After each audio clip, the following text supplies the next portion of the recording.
जब कर्ण ने श्री कृष्ण से पूछा मेरा क्या दोष था, उस पर श्री कृष्ण का जवाब क्या था?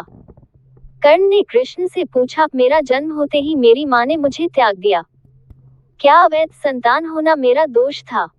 द्रोणाचार्य ने मुझे सिखाया नहीं क्योंकि मैं क्षत्रिय पुत्र नहीं था। परशुराम जी ने मुझे सिखाया तो सही, परंतु श्राप दे दिया कि जिस वक्त मुझे उस विद्या की सर्वाधिक आवश्यकता होगी, मुझे उसका विस्मरण होगा, क्योंकि उन्हें ज्ञात हो गया कि मैं क्षत्रिय हूँ। केवल संयोगवश एक गाय को मेरा बाण लगा और उसके स्वामी ने मुझे श्राप दिया, जबकि मेरा कोई दोष नहीं था। द्रौपदी स्वयंवर में मेरा अपमान किया गया। माता कुंती ने मुझे आखिर में मेरा जन्म रहस्य बताया भी तो अपने अन्य बेटों को बचाने के लिए। जो भी मुझे प्राप्त हुआ है, दुर्योधन से ही हुआ है। तो अगर मैं उसकी तरफ से लड़ूं तो मैं गलत कहाँ? कृष्ण ने उत्तर दिया, कर्ण, मेरा जन्म कारागार में हुआ।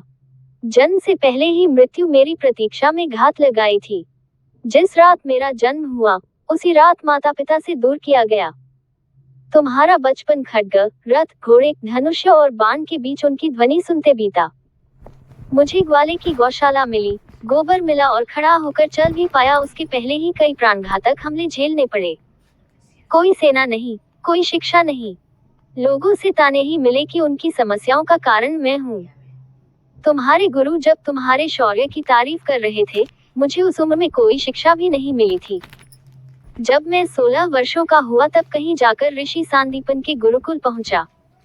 तुम अपनी पसंद की कन्या से विवाह कर सके। जिस कन्या से मैंने प्रेम किया वो मुझे नहीं मिली और उनसे विवाह करने पड़े जिन्हें मेरी चाहत थी या जिनको मैंने राक्षसों से बचाया था।